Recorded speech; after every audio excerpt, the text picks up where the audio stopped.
Mərhəmətli və rəhimli Allahın adı ilə.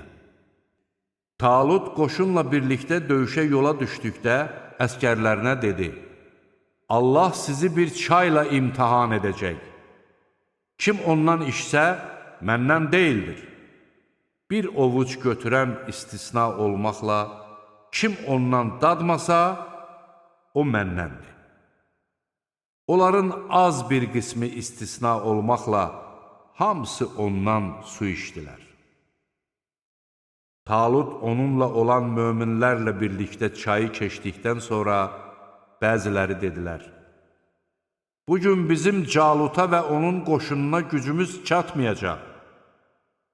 Allahla qarşılaşacaqlarını yəqin bilənlər isə dedilər: Neçə-neçə az saylı dəstələr Allahın izni ilə çox saylı dəstələrə qalib gəlmişdir. Allah səbr edənlərlədir.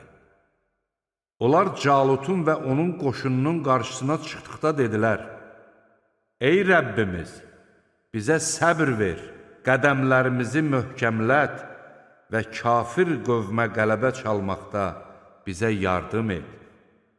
Möminlər Allahın izni ilə onları darmadağın etdilər. Davud Calutu öldürdü.